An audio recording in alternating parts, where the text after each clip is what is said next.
Praise the lord. Good morning. మన ప్రభువును రక్షకుడైన యేసుక్రీస్తు పరిశుద్ధ నామంలో యేసుతో అనుదినము అని ఈ పరిచర్య ద్వారా ప్రతిదినము దేవుని యొక్క శ్రేష్టమైన వాక్యాన్ని వింటున్న మీ అందరికీ నా హృదయపూర్వకమైన వందనములు. నా ప్రియ సహోదరి సహోదరుడా, మనము ఈ యొక్క 2024 డిసెంబర్ చివరి దినాల్లో మనం ఉన్నాం కనుక మనం ఎక్కువగా దేవునిలో మనం ప్రార్థన ద్వారా దేవుడు మనకి 2024 సంవత్సరంలో చేసిన మేళ్లను జ్ఞాపకం చేసుకుని 2025 సంవత్సరంలోనికి దీవెనకరంగా మనం అడుగు పెట్టాలని మీ అందరి కొరకు మేము నిత్యము ప్రార్థన చేస్తున్నాము. అలాగే మా కొరకు కూడా మీరు ప్రార్థించవలసిందిగా ప్రేమపూర్వకంగా మిమ్మల్ని కోరుకుంటున్నాను. చిన్న ప్రార్థన చేసుకుని మన వాక్యంలోనికి వెళ్దాం. మహాగణుడ పరిశుద్ధుడైన మా తండ్రి, కృపగల దేవ, ఇదిగో నేను ప్రభు నీ కుమారులుగా నీ కుమార్తెలుగా నీ వాక్యాన్ని మేము ధ్యానించుండగా ఆత్మ సంగములతో చెప్పు మాట చెవిగలవాడు వినుగా కని చెప్పిన మాట ప్రకారంగా వాక్య ప్రకారంగా నీ వాక్యాన్ని మేము ధ్యానించుండగా నీవే మాతో మాట్లాడి ఈ మాటలు వింటున్న ప్రతి ఒక్కరిని బలపరచుమని యేసు శక్తి గల నామములో ప్రార్థించి వేడుకొంచున్నాం మా యెహోవా తండ్రి, ఆమేన్. God bless you. ఈరోజు దేవుడు మనతో మాట్లాడుచున్న మాటను ధ్యానించుకుందాం. మరి ఈ మాటలు ద్వారా నన్ను మీరు తప్పుగా అనుకోవద్దు. ఎందుకంటే నేను పరిశుద్ధాత్మ దేవునికి వ్యతిరేకంగా మాట్లాడేవాడిని కాను. భాషలు, ప్రవచనాలు, స్వస్థతలు వీటికి వ్యతిరేకంగా మాట్లాడేవాడిని కాను. ప్రతిదాన్ని నమ్మేవాడిని, పరిశుద్ధాత్మ దేవుణ్ణి పొందుకొని పరిశుద్ధాత్మ ప్రేరేపణతో మాట్లాడేవాడిని. కనుక నాకు ఈ మధ్యకాలంలో ఒక ప్రేయర్ మీట్కి వెళ్తే అక్కడ జరిగిన సిచ్యువేషన్ చూసి బాధ కలిగి ఈ వాక్యాన్ని మీ మధ్య షేర్ చేయటం జరుగుతుంది. ఒకసారి ప్రార్థనకు వెళ్ళినప్పుడు అక్కడ ఒక పాస్టర్ గారికి ప్రార్థన చేయమని టైం ఇస్తే ఆయన 15 నిమిషాలు తీసుకున్నాడండి. ఆ స్టేజ్ మీద అందరూ కూడా ఎవరున్నారంటే విశ్వాసులు ఉన్నారు, పాస్టర్లు ఉన్నారు, అలాగని అన్య సహోదరులు కూడా ఉన్నారు. వారు ఆయన ప్రార్థన చేస్తుంటుంటే విచిత్రంగా అలా కళ్ళు పెట్టి నోరు తెరిచి అలా చూస్తున్నారు. ఏంటి ఆయన మాట్లాడే మాటలేంటి, ఏమీ అర్థం కాని స్థితిలో వారు చూస్తున్నారు. నిజంగా ఆయన మాట్లాడేది ఏంటంటే భాషలతో ఆయన ప్రార్థన చేస్తున్నారు. భాషలతో అది నిజానికి క్రైస్తవులకు కూడా అర్థం కావు, అక్కడున్న దైవ సేవకులకు కూడా అర్థం కావు. ఇంకా అన్య సహోదరులకి ఇంకేం అర్థమవుతుంది? కనుక ఈ నిజంగా భాషలు మాట్లాడేవారు వారిగా క్షేమాభివృద్ధి కలుగు చేసుకోవడానికే మాట్లాడవచ్చు. అది దేవుడిచ్చే గొప్ప గిఫ్ట్, భాషలు మాట్లాడే వరం. బైబిల్లో మనకి ఒక విశ్వాసి ఆత్మీయంగా బలపడాలంటే గలతీ 5:22 ప్రకారం 9 ఆత్మఫలాలు ఇచ్చారు. ఆ 9 ఆత్మఫలాలలో ఒకటి లేకపోయినా దేవునికి మన ఇష్టలుగా మారలేం. అలాగే దేవుడు ఆయన సేవకులకు కానీ విశ్వాసులకు కానీ ఆయన వాడుకునే విధానంలో కొరింథీయులకు రాసిన మొదటి పత్రిక 12వ అధ్యాయం 8వ వచనం నుంచి కృపావరములు అక్కడ ఇచ్చారు. వారి ఆత్మ ప్రత్యక్షతను బట్టి దేవుడు వారిని వాడుకునే విధానం బట్టి ఒక్కొక్కరికి ఒక్కొక్క రకమైన కృపావరాలు దేవుడు ఇచ్చారు. అందులో బుద్ధివాక్యం ఉంది, జ్ఞానవాక్యం ఉంది, ప్రవచన వరం ఉంది. అలాగే ఇప్పుడు మనం మాట్లాడుకుంటున్నటువంటి సబ్జెక్టు భాషలు మాట్లాడే వారం ఉంది, భాషలకు అర్థం చెప్పే వారం. 9 గిఫ్ట్స్ కూడా అక్కడ ఇవ్వబడ్డాయి. ఆత్మఫలాలలో ఒకటి లేకపోయినా దేవుడికి మనం ఇష్టలు కాలేము. ఆ కృపావరాలు వారి శక్తి సామర్థ్యాన్ని బట్టి దేవుడిచ్చే గిఫ్ట్ అన్నమాట. అలాని కృపావరాలు కూడా మనం పొందుకోవాలి. ఖచ్చితంగా ప్రతి విశ్వాసి పొందుకోవాలి, ప్రతి సేవకుడు కూడా పొందుకోవాలి. భాషలు మాట్లాడే వారం దేవుడు కొంతమందికి ఇచ్చారు. ఆ భాషలు మాట్లాడే వారం చాలా మంచిది, దేవుడిచ్చే గొప్ప గిఫ్ట్ అది. భాషలు మాట్లాడేవారు మనుషులతో కాదు వారు మాట్లాడేది, దేవుని యొక్క భాష. అది దేవునితో వారు మాట్లాడుతూ ఉంటారు. మనుషులకి ఆ భాష ఏమి కూడా అర్థం కాదు. అలాగే ఆ స్టేజ్ మీద అందరూ కూడా అలాగ నోరు అల్లబెట్టి అలా చూస్తూ ఉన్నారు. ఏంటి కొత్త భాష ఏంటి అన్నట్లుగా.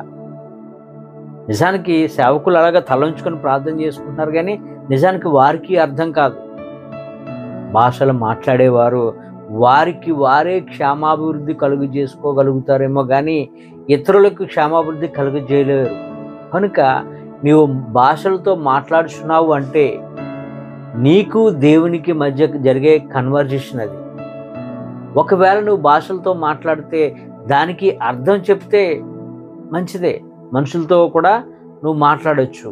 దానికి అర్థం మనకు తెలియకుండా మనం మాట్లాడటం వల్ల ఏమీ ప్రయోజనం ఉండదు. ఎందుకంటే ఆ భాషలు మాట్లాడటం దేవుడిచ్చిన గొప్ప వరం.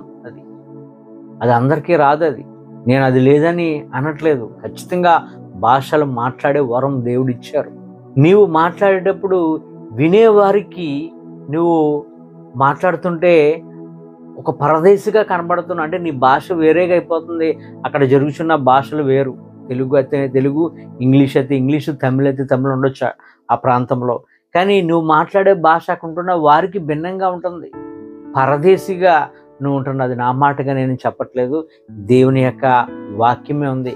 వారికి ఎవరికి కూడా అర్థం అవ్వట్లేదు కనుక విచిత్రంగా చూస్తున్నారు. ఇలా మాట్లాడితే కాంట్రవర్సీగా ఉంటుందేమో కానీ మనం మాట్లాడుకోవాలి. కొన్ని విషయాలు మాట్లాడుకోవాలి. ఇది విమర్శ కాదు.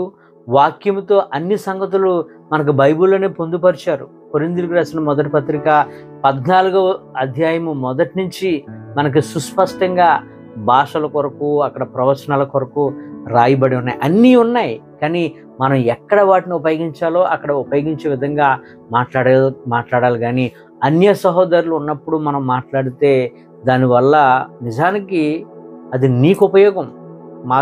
భాషలు మాట్లాడే వారికి మీకు ఉపయోగం. కానీ అక్కడ తెలియని వారు విచిత్రంగా చూసేవారుగా ఉంటున్నారు.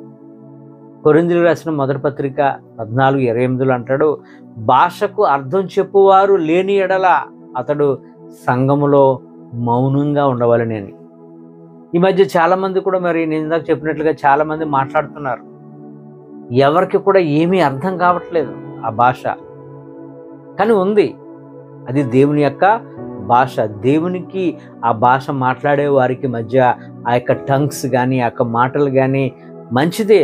వారు బలపడడానికి, ఆత్మీయంగా ఇంకా శక్తిని పొందుకోవడానికి చాలా మంచిది. నేను కాదనట్లేదు. వాక్య ప్రకారంగా 14:14 అంటాడు కొరింథీయులకు రాసిన మొదటి పత్రిక, మనలో ఉన్న ఆత్మ ప్రార్థన చేయును కానీ ఎవరో భాషతో ప్రార్థన చేసేవారు, ఆ భాషలు మాట్లాడేవారు ప్రార్థన చేస్తే ఆత్మ ప్రార్థన చేయును కానీ మన మనసు ఫలవంతంగా ఉండదు. ఆ ప్రార్థనలో జస్ట్ నిలబడి ఉంటారు తప్ప ఆ ప్రార్థనలో ఏకీభవించలేరు, ఇన్వాల్వ్ కాలేరు. ఏదో ప్రార్థనలో ఉన్నాం అంతే, ఏదో సభకు వెళ్ళాము అంతే అన్నట్టుగా అలాగా మౌనంగా అలా చూస్తుంటారు తప్ప ఇన్వాల్వ్మెంట్ ఉండదు. అందుకే కొరింథీయులకు రాసిన మొదటి పత్రిక 14:18 అంటాడు పౌలు భక్తుడు, నేను మీ అందరికంటే ఎక్కువగా భాషతో మాట్లాడుచున్నాను, అందుకే దేవుని స్తుతించదను. అయినను సంఘములో భాషతో 10,000 మాటలు పలుకుట కంటే ఇతరులకు బోధ కలిగినట్లు, అంటే ఇతరులకు అర్థమయ్యే రీతిలో నా మనసుతో 5 మాటలు పలుకుట మేలు. అర్థం కానివి 10,000 మాటలు మాట్లాడే కన్నా అర్థమయ్యే భాషలో 2 మాటలు మాట్లాడు. ఆ 2 మాటల వల్ల ఒక వ్యక్తి, దేవుని తెలియని వ్యక్తి, నువ్వు మాట్లాడే 2 మాటల ద్వారా పట్టబడతాడు.